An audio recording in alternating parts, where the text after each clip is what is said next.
집 사면서 몇천 불을 날릴 수도 있다라는 거 알고 계셨나요? 미국에서 집 살 때 EMD라는 돈을 잘못 다루면 진짜 그냥 날아갈 수 있습니다. 오늘 이 영상에서는 바로 이 EMD, Earnest Money Deposit에 대해 확실히 알려드리겠습니다. 언제 내야 하는지, 어떻게 돌려받을 수 있는지 확실히 알려드릴 테니 끝까지 봐주세요. 부동산 거래에서 안타깝게도 민사소송이 일어나기도 하는데 그 중에 하나가 이 계약금에 관련한 일입니다. 자, 그럼 EMD에 대해서 제대로 알아보도록 해요. EMD 보내는 사기가 빈번하게 일어나고 있습니다.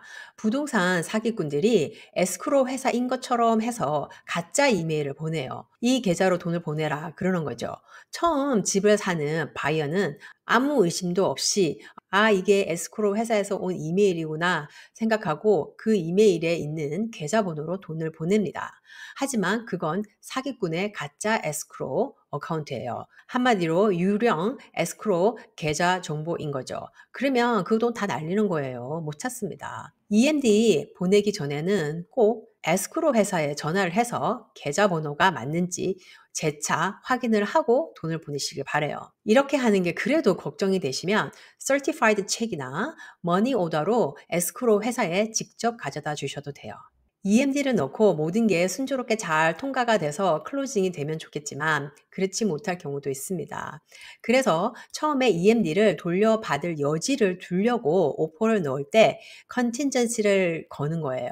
그 중에 대표적인 게 loan contingency. 이건 모기지 대출이 안 나오면 집을 못 사고 계약을 해지하겠다 하는 거고요. 그 다음에 inspection contingency. 이거는 홈 인스펙션을 해서 마음에 안 드는 부분이 나타나면 계약 해지하겠다는 말입니다. 하지만 여기에서 유념할 것은 어느 집이고 100% 완벽한 집은 없습니다. 파고들자면 뭐 하나 고칠 것들은 한두 개씩 나오기 나름이에요.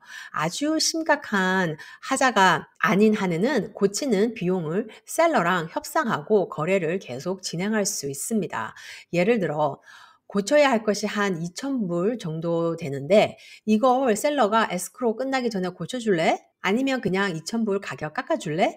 이렇게 얘기합니다. 그러면 보통 셀러는 2,000불 더 깎아준다고 하죠. 아니면 2,000불은 많다. 1,500불만 더 깎아줄게. 이럴 수도 있습니다. 셀러는 이미 떠날 사람인데 에스크로 중에 집 수리하고 싶지는 않겠죠.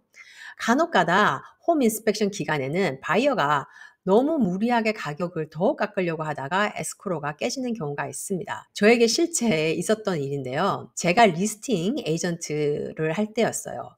바이어가 홈 인스펙션, 루프 인스펙션, 수어 라인 인스펙션 그런 걸 다 해서 5만 불을 더 깎으려고 하는 거예요. 5천 불도 아니고 5만 불을. 진짜로 그런 하자가 있는 집이라면 모르겠는데 그런 하자가 있지도 않은 집인데 이것저것 하자가 있는 것처럼 리포트를 나쁘게 써서 가격을 5천 불도 아니고 5만 불을 깎으려고 하니 제 클라이언트 셀러분이 그 정도는 못 깎아준다. 그래서 그 에스크로가 깨지고 다시 EMD를 돌려줬던 적도 있었어요.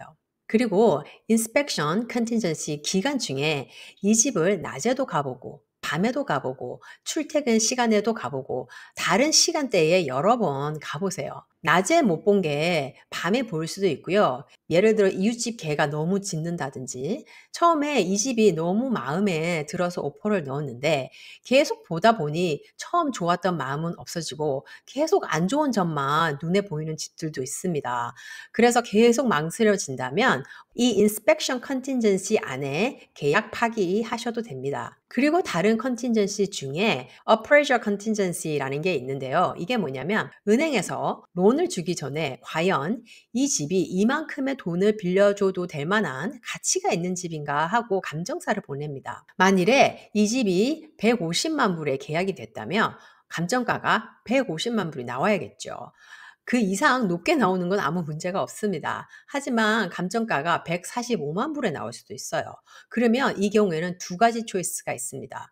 셀러가 그 집 가격을 감정가에 맞게 145만 불로 가격을 낮춰주거나 아니면 바이어가 5만 불이라는 돈을 더 가져와서 은행 융자 그 차액을 메꾸는 거죠. 이런 경우 보통 바이어는 더 이상 끌어올 돈이 없는 상태이기 때문에 셀러가 집값을 감정가에 맞춰서 깎아줘서 일을 계속 성사시키는 경우가 많아요. 만일에 셀러가 절대 집값을 더 못 깎아준다라고 버팅기면 계약이 파기되고 바이어는 EMD를 다시 돌려받을 수 있습니다. 그리고 흔하지는 않지만 또 쓸 수 있는 컨틴전시는 모기지 이자율에 대한 컨틴전시인데요. 요즘은 모기지 이자율이 올라갔다 내려갔다 변동이 생기니 이자율을 6.5% 미만으로 받는다는 조건으로 한다.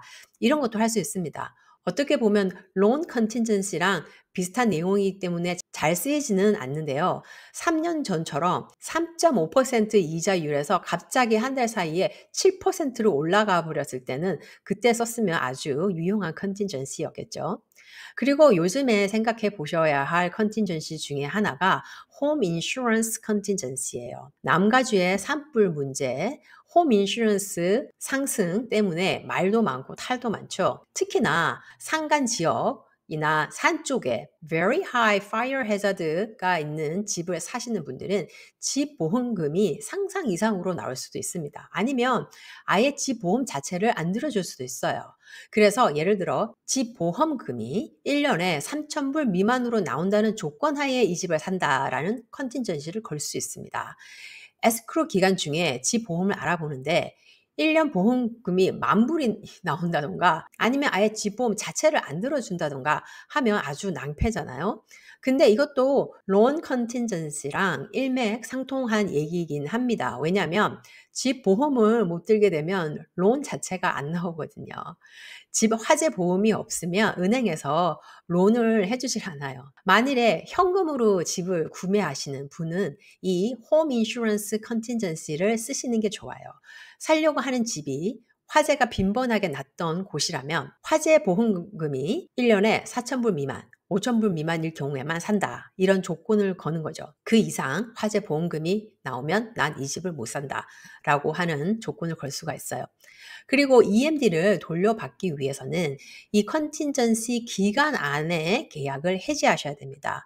컨틴전시를 없애겠다고 컨틴전시 리무벌을 한 다음에 나중에 가서 계약을 취소하게 되면 EMD를 돌려받지 못할 수 있어요. 자, 이제 EMD가 뭔지, 언제 내야 하는지, 어떻게 돌려받을 수 있는지 이해가 좀 가시나요? 이 돈 작게 느껴질 수도 있지만 실수하면 진짜 큰 돈 날릴 수도 있어요. 다음 영상에서는 홈 인스펙션에서 꼭 확인해야 할 것들을 알려드릴게요.